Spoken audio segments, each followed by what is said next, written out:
All right, in this episode, we're going to conclude our series on flow. In the last few episodes, we talked through 5 different channels of flow: reflex giving, heartbeat giving, streamlined giving, milestone giving, and exit giving. So we had channels of income-based giving and channels of asset-based giving. But like we said in previous episodes, this is not a progression where we move from one to the next, but instead we can actually combine them, which allows us to make more of our resources available to be given. Yeah, I think that's an important difference between flow and some of the other dimensions where there's a little bit more of moving from one option to another.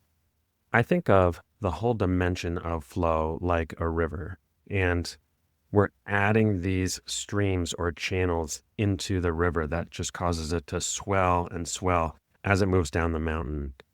And that's really what we're doing here. And even as I think through my own journey, my earliest days of giving were all reflex giving.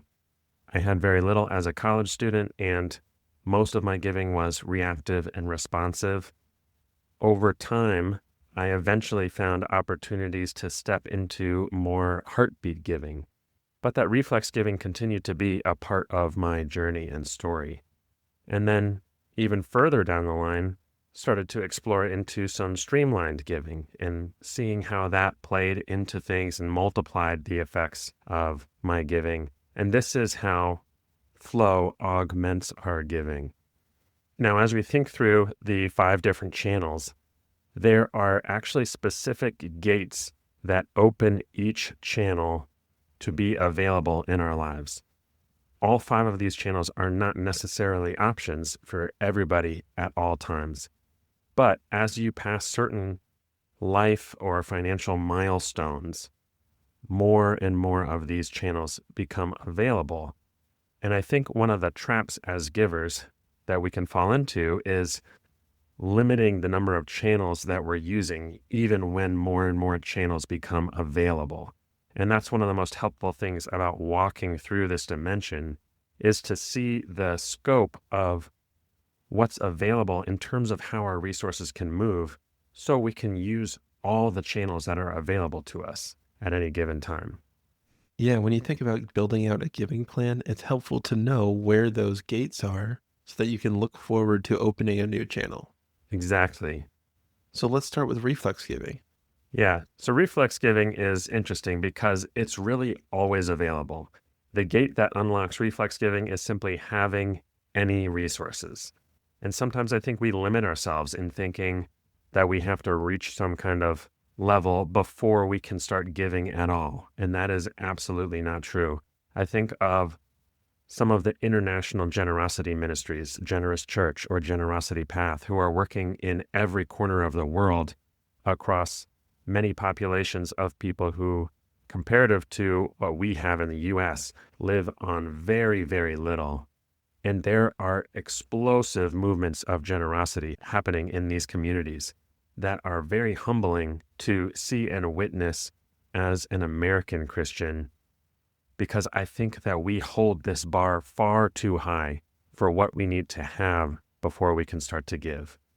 So in simplest terms, I would say there is really no barrier or a gate required to make reflex giving available. Yeah, that was also the case for me, that reflex giving was my first experience with giving, and I think that's pretty common. What circumstances would open up heartbeat giving? When I think about heartbeat giving, I think about this regular, sustained, committed giving that builds partnership and relationship between the giver and the receiver, often in the church or an organization, something like that. In order to be able to commit to a regular pattern of giving, the only real requirement is having some kind of a regular income or having a large pool of assets that you can continue to give from. But for most givers, and I'd say this was definitely true for both of us, when heartbeat giving became a regular pattern, it was because we had some level of reliable income coming in. And for me, this also started at some point in college, and I wasn't working at all times through college, but I would work in the summers, and there would be some other little forms of income that I would manage to earn at different points. And so even though I didn't necessarily have the same job every day like I do now, I had income coming in through the year that I could spread out to create a stream of heartbeat giving. For many people, that may come relatively early on in life, but for some people, it might take a little while to get to that point. So once you establish heartbeat giving, how do you now think about reflex giving? Great question. I think heartbeat giving and reflex giving go really well together, actually. Heartbeat giving forms this baseline rhythm of giving that builds consistency and really builds the muscle of generosity, a habit or pattern in your life that is always there. But there are still many times where the Spirit may move us to take some kind of action to give beyond that level of heartbeat giving. And that continues to build this responsiveness to the Holy Spirit in our lives. Yeah, so as you get regular income, you now have the ability to do heartbeat giving while continuing to do reflex giving. Exactly. The balance between the two may look very different from person to person. Some of this comes back to the way you answer some of the questions in the allocation dimension. How much do I give? How much do I keep? When I think of heartbeat giving, this lines up very well with something like percentage giving, which is also an early allocation structure that people use to determine how much to give. So now that I've opened up 2 channels of giving, how do I know that I'm ready for streamlined giving? Streamlined giving is a really cool channel because it adds this extra multiplier level onto the dollars that are going out the door.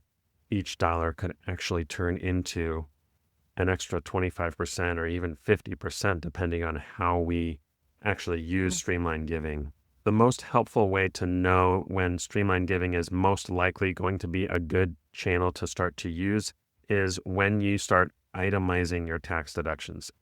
And we covered this in more detail in our income-based giving not long ago. Once you are giving at a level that warrants itemizing your tax deductions, then you're actually going to benefit from a lot of the tax advantages and strategies, which are some of the most important tools in multiplying and maximizing that giving. If you're not quite there yet, then while it can be helpful to explore some of the strategies, they're probably not ultimately going to affect your giving yet because you're just going to be using the standard deduction on your taxes. So in those first 3 channels, generally we're giving cash at this point, money that we earned that's in our checking account, and we are giving either directly to an organization, to an individual, maybe through a donor advised fund. But how do we know when we're ready for a milestone gift? So broadly speaking, just in terms of your giving journey and also just your journey through life, the earlier seasons of life are going to be much more dominant in income-based giving, simply because of the fact that most of us don't have a whole lot of assets, especially assets that have appreciated for a long time in our 20s or even 30s. As you move along farther in life and start to have assets that you have grown in value over many years or decades, that's where milestone giving is likely going to enter more into the picture. Also, as you move farther along in life, there are going to be opportunities that are more likely to come up that could result in a large windfall of some kind. Anytime you have a sudden influx of a lot of resources is a good time to at least pause and consider whether this is a time that God might be inviting you into a milestone gift.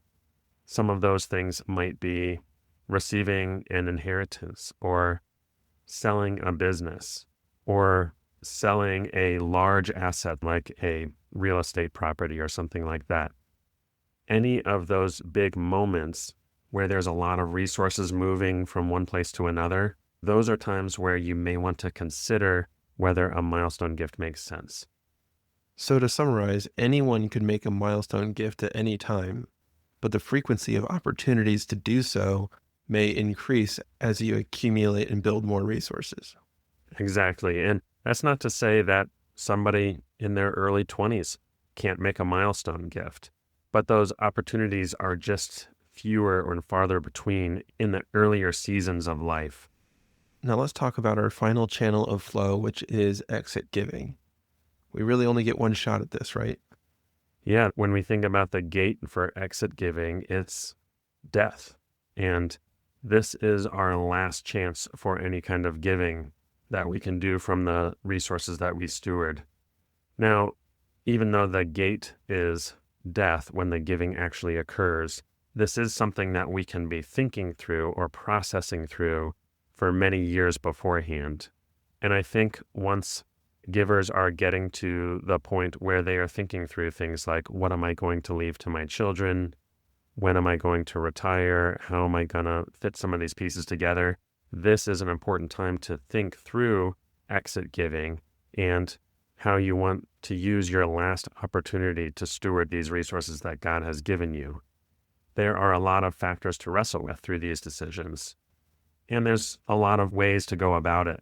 But I'll just repeat one principle that we shared earlier when talking about exit giving is that to the degree that you're able to move some of that giving from exit giving to one of these other channels, maybe making a milestone gift or increasing in streamlined giving or heartbeat giving, you are going to experience the fruit and the joy and the relationships and the mobilization of other givers in your lifetime. So while it's an important channel and we only get one shot at it, I think there's a lot of missed opportunity in moving some of the giving from that channel to some of these other channels that we actually will get to experience and live through in our lifetime. So there's our 5 main channels of giving: reflex, heartbeat, streamline, milestone, and exit giving. All unique and powerful in their own ways. The most important thing to take away from the flow dimension is that there are often many channels available to us to give, and effectively using each of those channels in the ways that they're best designed to be used is going to maximize our ability to see fruit from our generosity and to experience all that God has made available to us in giving. I'll also add that there are many helpful partners and advisors who can help walk us through some of these decisions, especially some of the more complicated ones like streamlined giving, milestone giving, exit giving. These are your financial planners, your donor advised fund staff, your accountants. Having a good team around you as you walk through some of these different channels, especially people who have walked through these different channels before or have helped many other givers walk through them, that is going to be a powerful tool for your journey as you move through these different channels. Yeah, throughout our time talking to givers, occasionally we'll hear someone say, I never thought about giving assets. I think a helpful mindset for flow is to look at what we already have and ask the question, why shouldn't I give this? Which builds a heart posture of open-handedness. Well, this concludes our series on flow. In our next episode, we're going to dive into investing. Stay tuned.